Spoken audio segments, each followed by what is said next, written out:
हाँ दोस्तों, मेरा नाम अभिषेक है। आज हम करेंगे, पहले हम शेल के बारे में बात कर लेते हैं। शेल क्या होता है? जैसे हम घोंगे का खोल बोलते हैं। शेल एक आउटर जो किसी एक चीज़ को प्रोटेक्ट करके रखती है किसी दूसरी चीज़ से। जैसे कि आप जानते हैं सीपी होती है, सीपी के अंदर मोती होता है, तो सीप जो होती है वो शेल होता है उस मोती के लिए। तो यूनिक्स शेल का मतलब है वो शेल जो यूनिक्स को प्रोटेक्ट करके रखता है।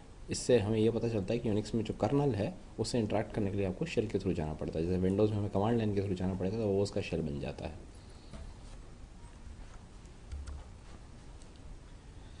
आज जिस टॉपिक पे हम बात करेंगे वो है हम अपना शेल कैसे बदल सकते हैं, शेलों की हिस्ट्री क्या रही है, कैसे एक शेल का चुनाव किया जाए, अपने शेल को बदला कैसे जाए, और अगर शेल बदल रहे हैं तो क्या क्या आपको उसकी खामियां उठानी पड़ सकती हैं। अपना शेल हमें क्यों बदलना चाहिए?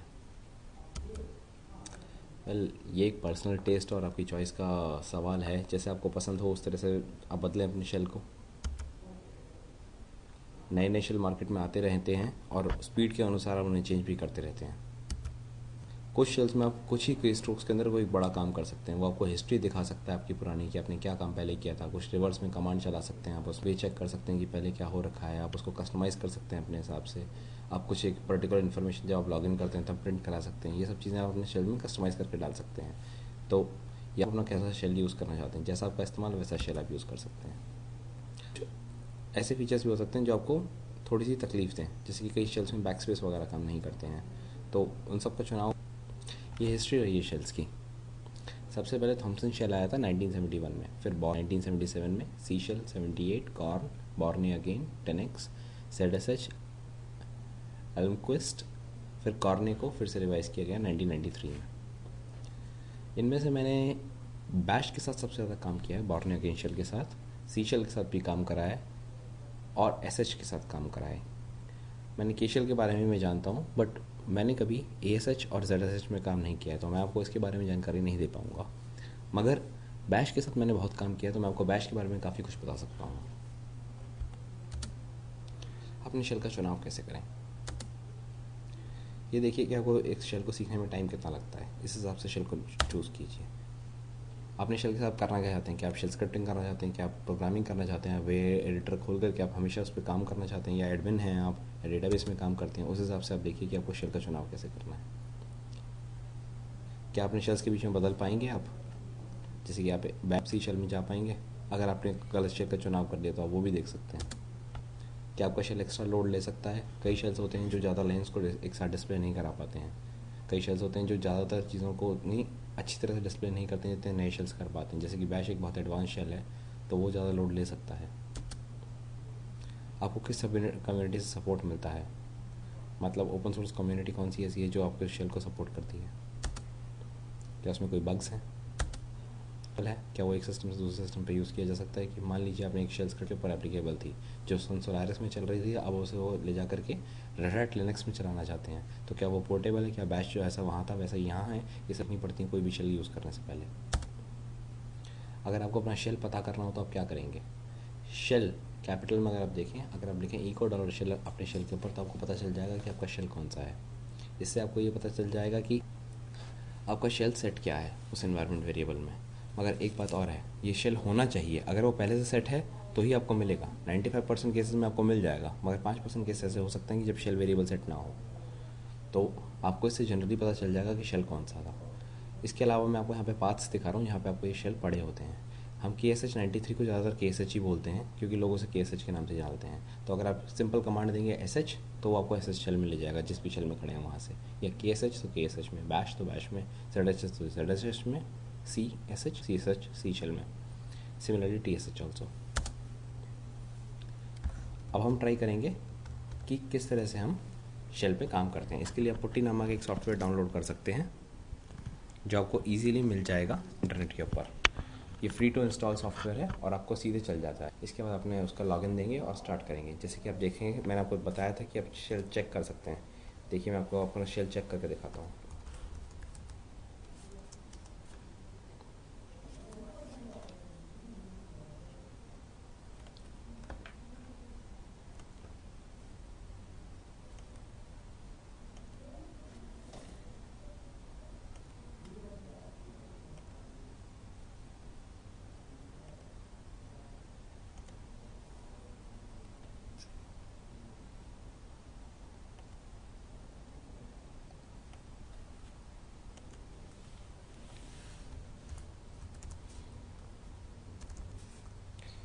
हमने कैपिटल में वेरिएबल लिखा echo dollar shell, echo print करेगा उस वेरिएबल के नाम को जो शेल का अभी हम यूज़ कर रहे हैं। जैसे कि आप देख सकते हैं अभी TSH शेल इस्तेमाल हो रहा है। अब मैं आपको बैश में चेंज करके दिखाता हूँ। सिंपल लिखेंगे बैश और एंटर करेंगे और आप बैश में आ गए हैं। अगर आप फिर से चेक करें इको डॉलर शेल, तो देखिए यहाँ पे आपका शेल वेरिएबल अपडेट नहीं हुआ है। इसका मतलब ये हुआ कि आपकी जो प्रोफाइल है वो रन कर चुकी है मगर शेल वेरिएबल अपडेट नहीं हुआ है। तो कई बार ज़रूरी नहीं है आप जिस शेल में खड़े हैं आपको वही शेल दिखाई दे, आपको अपने शेल को एक्सपोर्ट करना पड़ेगा। ऐसे सिनेरियो में आप इसको इस तरह से कर सकते हैं।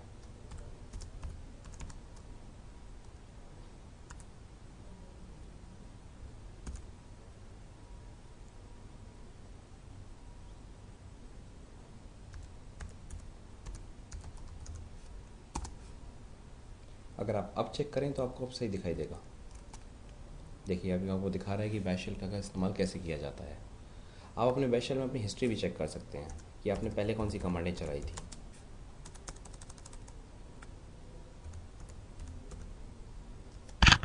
मैं इसके साथ मोर कमांड का इस्तेमाल करूँगा क्योंकि एक बार में एक पेज के अंदर सारा चीज़ें नहीं आ पाती हैं।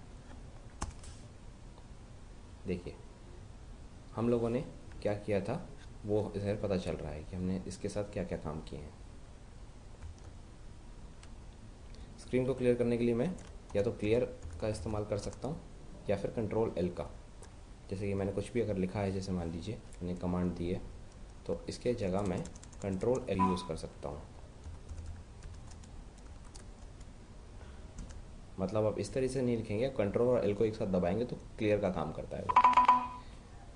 इसके अलावा अगर आप Ctrl R का इस्तेमाल करें, शेल में रिवर्स सर्च कर सकते हैं कि आपने पीछे क्या कमांड दी है। फॉर एग्जाम्पल पोर्ट का इस्तेमाल किया था तो आपको सीधे कमांड मिल जाएगी। देखिए सीधे आ गई ना कमांड इस तरह से। अब अगर मैं इसको यूज़ करना चाहता हूँ मैं फिर से यूज़ कर सकता हूँ Ctrl R और कुछ शब्द टाइप करना शुरू कीजिए, जैसे E और X। जैसे आप E और X लिखेंगे तो पूरा का पूरा शेल का जो लाइन थी लास्ट वो लिखी आ जाएगी। आना हो शेल पे से तो Ctrl U का इस्तेमाल करें। इसके अलावा अगर आपको C शेल में जाना है तो CSH लिखें तो आप C शेल में आ जाएंगे। TSH में जाना है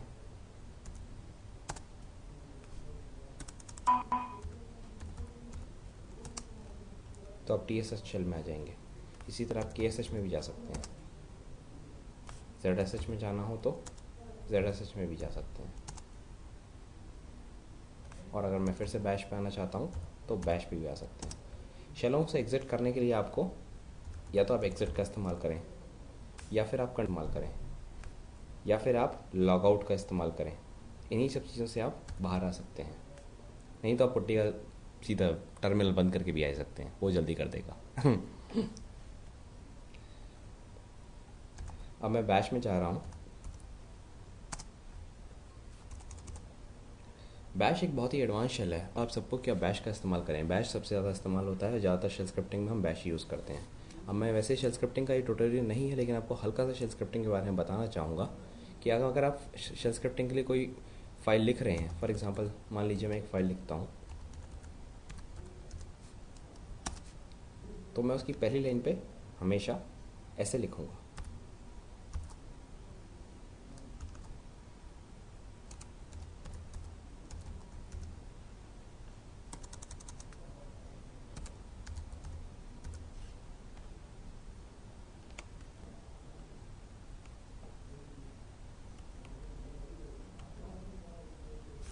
इसका अर्थ ये है कि मैं इंस्ट्रक्शन दे रहा हूँ इस फाइल के अंदर कि मेरा बैश शेल खोला जाए और उसको करा जाए।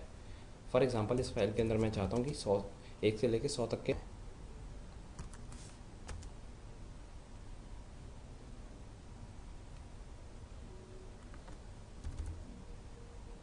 तो मैं एक छोटा सा प्रोग्राम यहाँ पे आपको लिख के दिखाऊंगा कि कैसे बैश शेल खोलेगा और कैसे वो उसमें काम करेगा।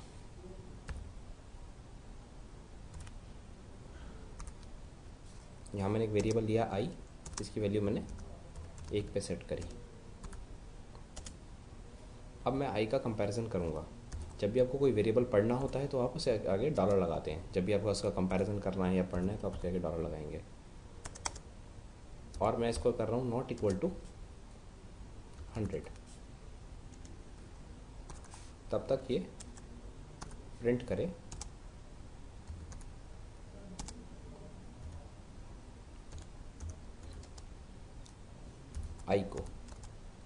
मगर आई का काउंट बढ़ाना पड़ेगा।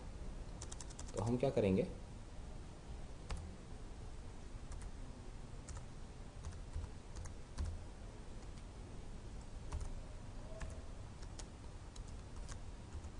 ई एक्सपीआर का इस्तेमाल करेंगे। ई एक्सपीआर आपका एक्सप्रेशन इवेल्युएट करता है, ये आई के अंदर आई प्लस प्लस के बराबर है। जैसे किसी लैंग्वेज में हम आई प्लस प्लस करते हैं, उसी तरह से हम यहाँ पे ये यूज़ करते हैं।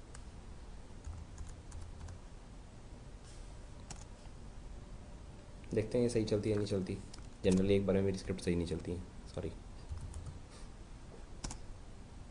अब इसको हमें परमिशन देनी है।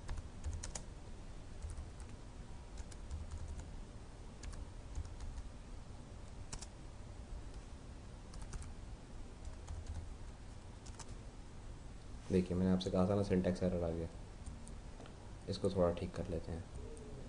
ये बोल रहा है कि इन ही यूनरी ऑपरेटर्स को चाहिए।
मैं नॉट इक्वल टू की जगह लेस देन का इस्तेमाल कर रहा हूँ।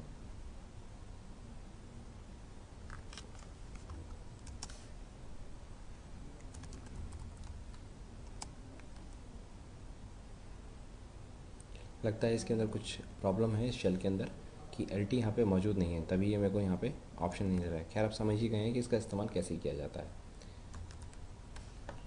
यहीं पे मेरा ट्यूटोरियल ख़त्म होता है। Thank you.